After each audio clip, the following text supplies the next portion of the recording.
ISO 20000 merupakan standar sistem manajemen layanan yang mendukung siklus hidup suatu layanan, mulai dari perencanaan, desain, transisi, delivery, dan improvement layanan, yang memenuhi requirement serta memberikan nilai bagi customer, user, dan organisasi yang menyediakan layanan.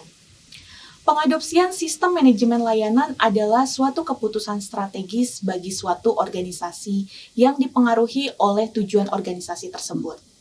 Governing body atau lembaga pengatur dan para pihak lain yang terlibat dalam siklus hidup layanan serta kebutuhan atas layanan yang efektif dan resilient.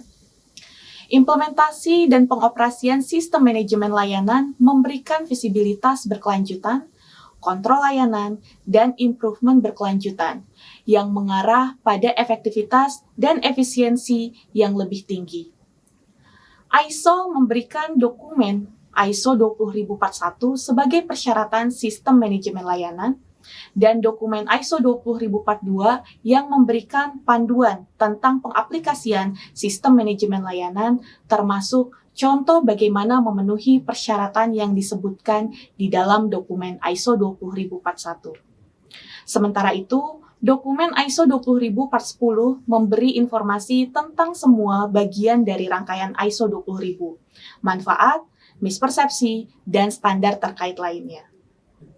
Gambar berikut ini mengilustrasikan sistem manajemen layanan yang menunjukkan isi klausul dari dokumen ISO 20041. Namun, gambar ini tidak merepresentasikan suatu hierarki struktur, urutan, atau tingkatan otoritas dalam suatu manajemen layanan. Dalam ISO 20041 tidak terdapat persyaratan terkait struktur yang akan diterapkan pada sistem manajemen layanan organisasi, serta tidak ada persyaratan yang mengharuskan untuk menggunakan istilah yang sama antara yang digunakan di organisasi dan yang ada dalam ISO 20041. Organisasi dapat memilih untuk menggunakan istilah yang sesuai dengan operation mereka.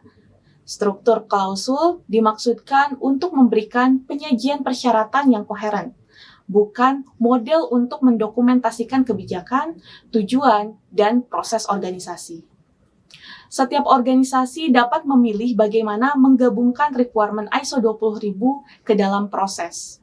Hubungan antara setiap organisasi dan customer, user, dan pihak berkepentingan lainnya mempengaruhi bagaimana proses diimplementasikan. Namun, sistem manajemen layanan yang dirancang oleh organisasi tidak dapat mengecualikan salah satu persyaratan yang ditentukan dalam dokumen ISO 20041.